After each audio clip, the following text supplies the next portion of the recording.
With you the sun is shining 24/7. Cause when we're together it feels like we're in heaven. If it will get dark you'll be my million stars. I know I can lean on you. 안녕하십니까, 반갑습니다. 증시각도기 곽상준입니다. 이 강의를 들으신 분들은 성공할 확률이 굉장히 높아지신 거예요. 여러분이 투자하신 시간과 가치가 여러분에게 실질적인 노후를 보장하는 수단으로 돌아올 것이라고 저는 믿습니다. 이거 우리끼리 비밀입니다. 이거 딴 데 가서 말씀하지 마세요. 이런 강의하는 사람 거의 아마 제 생각에는 없을 것 같아요. 이건 실전을 해본 사람만 아는 얘기예요.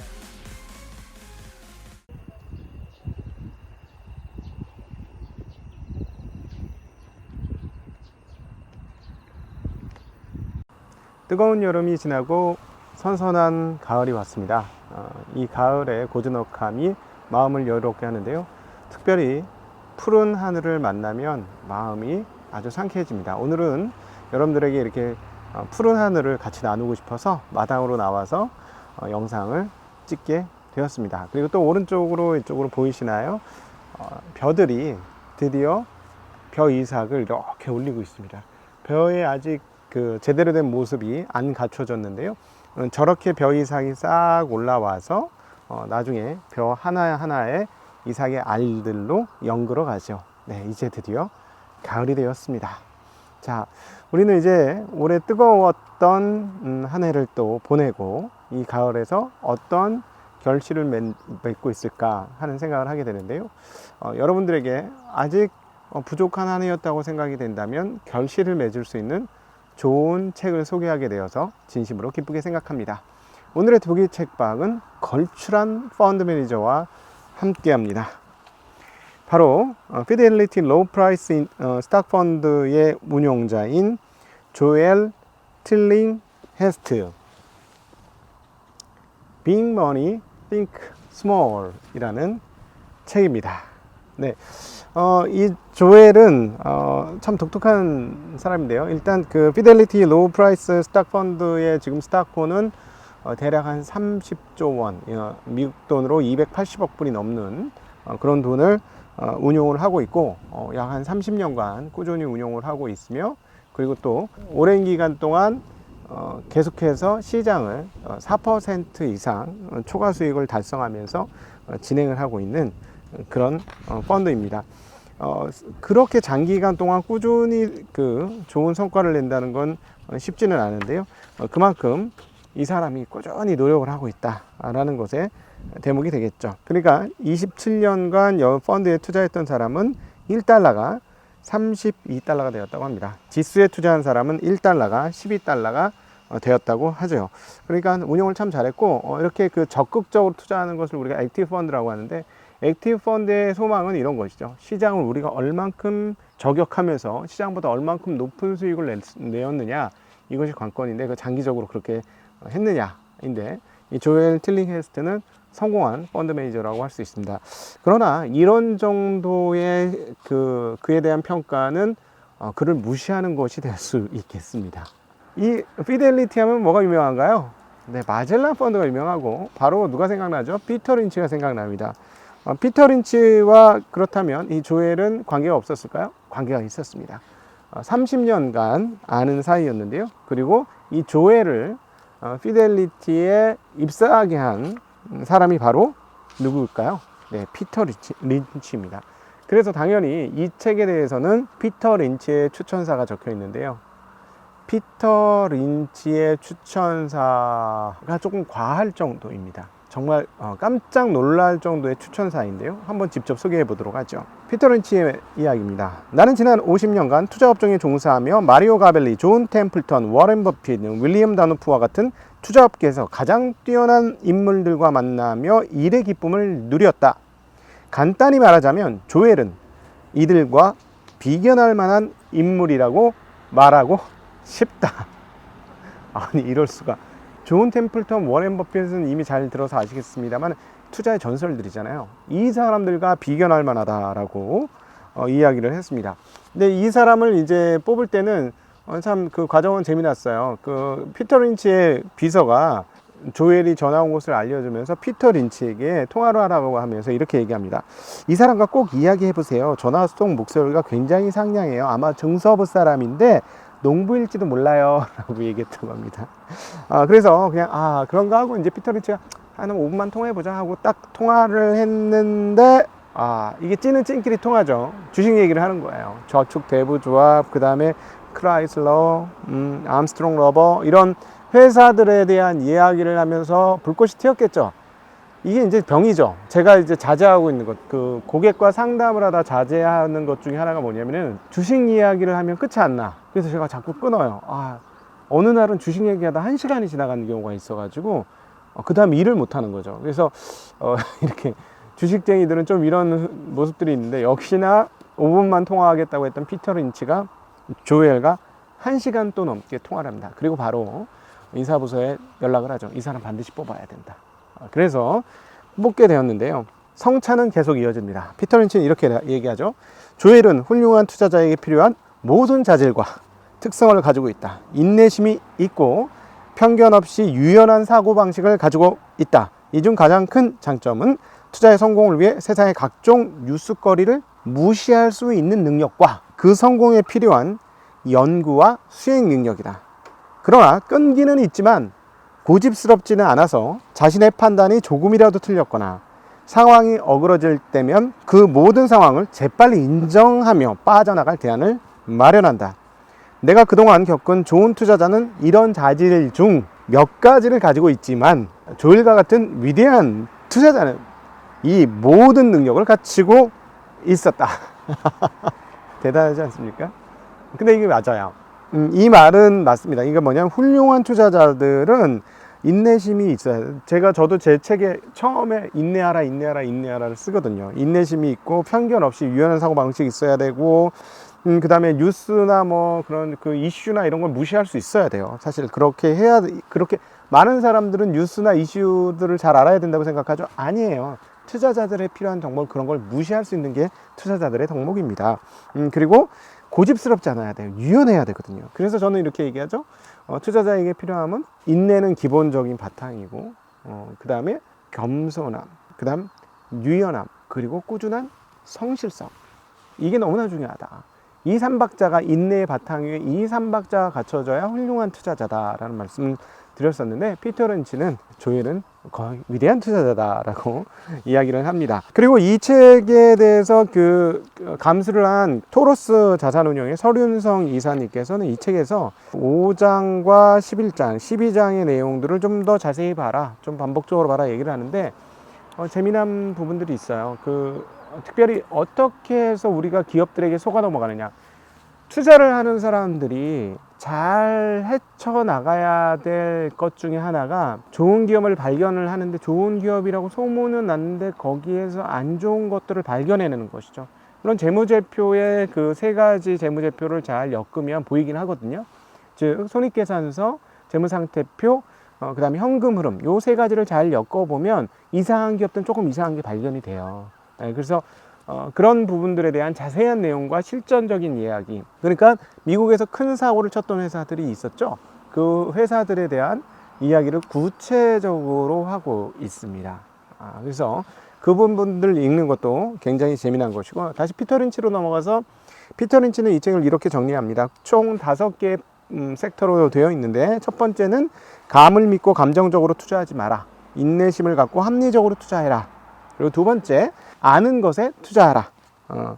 세 번째, 사기꾼이나 바보에게 투자하지 마라. 능력 있고 정직한 경영인에게 투자하라. 그리고 네 번째는 유행에 민감하거나 부채가 많은 사업에 투자하지 마라. 틈새 시장을 확보하고 튼튼한 재무 상태를 가진 회복력이 강한 기업에 투자하라. 다섯 번째, 화제의 주식에 투자하지 마라. 저렴하게 거래되는 주식에 투자하라. 저희 증시각도의 TV를 1년 이상 보신 분들은 상당한 공통점을 찾을 수 있지 않으실까요? 네. 제가 얘기하던 것들이 포함된 내용들이 여기 많이 적혀 있네요. 예. 근데 저는 이 책에서 정말 재미나게 읽었던 부분들은 9장입니다. 차별화된 캐릭터를 찾아라. 저는 이거 굉장히 중요하다고 보는데요. 뭐냐면 기업에 가지고 있는 차별화된 캐릭터가 무엇인지를 아는 것은 정말 중요하거든요. 그래서 장기적으로 제대로 된 기업을 투자해서 우리가 몇 배 이상의 수익을 낼 때에는 이 캐릭이 무엇인지 찾아내는 게 굉장히 중요합니다. 뭐라고 표현하냐면 힐링 헤스트는 간단히 설명하면 포지셔닝은 변하지만 캐릭터는 변하지 않는다. 한 기업이 현재 모습이 되기까지 있었던 그 모든 일이 그 기업의 캐릭터를 형성한다라고 합니다. 전 정말 이렇게 생각해요. 제가 사실 제가 이제 익절을 했습니다. 꽤 높은 익절을 하긴 했습니다만 실패한 투자가 있어요, 올해. 뭐냐면 이제 2차 전지 관련 기업에 대한 투자였었는데 2차 전지가 너무나 성장을 세게 했기 때문에 굉장히 주가가 좋았죠. 근데 투자를 했는데 조금 이상한 거예요. 그래서 계속 그 실적 발표가 나올 때마다 분기마다 확인을 하는데 점점 더 이상해지는 거예요. 근데 그 회사를 보면서 제가 캐릭터를 발견을 했죠. 안 좋은 회사의 캐릭터를 발견했습니다. 안 좋은 회사들은 반드시 캐릭터가 있습니다.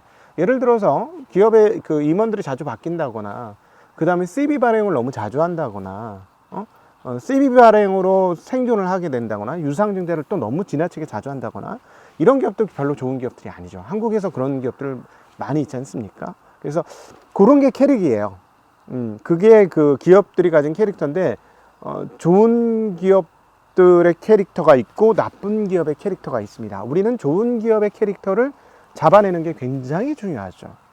그래서 이 부분을 얘기하고 맞아 막 이렇게 무릎을 치면서 책을 읽었었는데요. 자신의 한계를 인정하는 경영진은 그 약점을 보완하는 방법을 찾아낼 확률도 크고 성공할 가능성도 크다라고 조엘은 이야기하고 있습니다. 고객에게 기업이 차별화된 가치를 제공해 주려고 지속적으로 노력하지 않는다면 미래가 밝지 않다라고 이야기하고 있습니다. 그러면서 캐릭터 얘기를 하는데 재미나요. 여러분도 이제 동의하실 것 같은데 한번 읽어드리면 애플은 똑똑하고 우아하며 가끔은 변덕스럽지만 대체로 잘 지내기 쉬운 기업이고 가이코는 정직하고 절약하며 온화하다. 다수의 기업은 단조로운 캐릭터를 가지고 있다. 그런데 만약 1시간 동안 기업에 대해 조사를 했어도 확실하게 모르겠다면 더 노력할 필요는 없다. 사업과 투자에서 성공의 비결은 남이 하지 않는 유용한 일을 하는 것이다. 숙련된 경영진의 임무는 이러한 독특함을 보호하고 연장하는 것이다. 저는 이 장이 왜 되게 좋았냐면 기업이 어떠해야 하는지를 반드시 투자자는 생각해야 돼요. 주식이 제가 그래서 일반 투자자들한테 얘기하는 것은 뭐냐면 주식 투자라는 얘기를 좀 하지 마라. 주식 투자는 트레이딩이라는 개념을 포함하고 있다. 그래서 아니 일반인들이 트레이딩으로 성공을 못하는데 왜 자꾸 트레이딩을 하려고 하느냐 하는 게 저의 이야기고, 그러니까 그럼 트레이딩을 하지 않으려면 기업 투자를 해야 되는데 기업 투자를 한다는 건 그 캐릭터가 내 마음에 드는지, 그리고 이걸 많은 대중한테 그 사랑을 받을 수 있는 캐릭터인지 좋은 캐릭터인지를 구분하고 투자하는 거 굉장히 중요하거든요. 그래서 이런 그 캐릭터를 파악하고 투자한다는 이 모습, 이 자세가 저는 정말 좋았어요. 이 장이 다른 데도 정말 너무너무 좋은 부분들이 많았는데요. 경쟁자의 제조 방법이나 제모 기법을 공부하는 것에도 큰 가치가 있지만 전략의 요점은 경쟁자들이 하지 않거나 잘하지 못하는 것을 해내는 능력에 있다. 삼성전자가 강한 이유가 뭐예요? 집중력, 꾸준한 생산 가격을 떨어뜨리는 능력, 그러면서도 이익을 뿜어내는 능력. 삼성전자가 그것 때문에 여기까지 온 거 아닙니까? 그리고 다음을 위한 준비, 투자, 계속적으로 이걸 잘해서 위대한 기업으로 변화하지 않았습니까? 삼성전자는 위대한 기업이라고 표현해도 됩니다. 네, 왜냐하면 수십 개가 넘는 회사들이 다 넘어졌고 또 삼성전자 때문에 넘어졌고 우뚝 섰잖아요. 그러니까 DRAM과 메모리 반도체 쪽에서는 정말 위대한 기업이다라고 표현하면, 물론 이쪽은 굉장히 어려운 사업이기 때문에 사업이 언제 어떻게 될지 모르는 조마조함이 있는 것도 사실이긴 합니다만, 그러나 지금까지 그런 영역에서 살아남았다는 건 굉장히 인정해야 될 대목이다라고 말씀드릴 수 있을 것 같아요. 그리고 뒤쪽에 가면 이제 재무적인 이야기들을 좀 하는데 정말 들을 만한 이야기예요. 뭐라고 얘기하냐면 낮은 퍼와 높은 성장률을 쫓아라 라고 얘기합니다. 근데 여러분 이게 정말 중요해요. 오히려 자꾸 복잡한 이야기를 하거든요. 투자를 복잡하게 하면 좋을까요? 그럴싸해 보이긴 하죠. 그러나 투자 성과가 좋을까요? 전 그렇게 생각하지 않습니다. 우리 한때 PDR 얘기도 나오고 PSR 얘기도 나오고 다양한 지표들이 나오잖아요. 근데 단순합니다. 돈을 얼마나 잘 버느냐, 그리고 얼마나 꾸준히 잘 버느냐, 성장하느냐, 이게 중요해요, 기업에서는.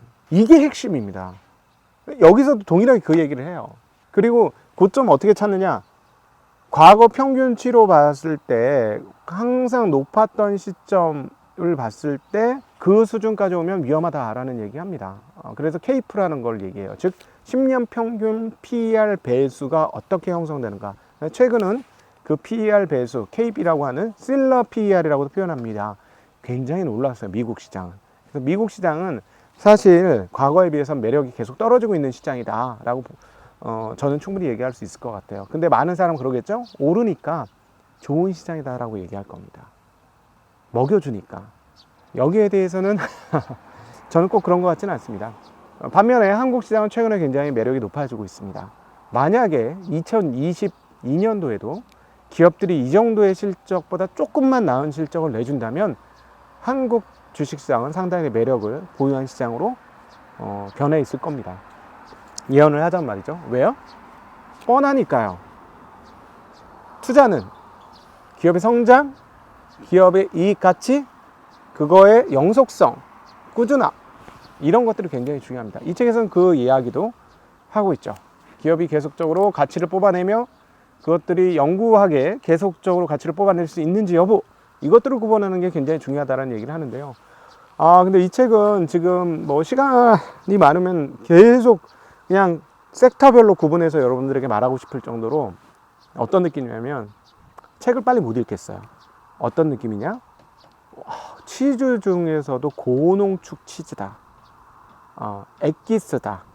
이만한 물량을 이렇게 줄이는 엑기스와 같은 책이 바로 이 조엘 틸링헤스트의 빅머니 띵크 스몰이라는 책이에요. 겨우 22,000원. 22,000원에 이런 정도의 내용을 담았다. 대신에 진도는 잘 안 나갑니다. 왜냐하면 내용이 너무 꽉꽉 차 있어서 막 읽어가기가 싫어요. 천천히 읽는 거예요. 천천히.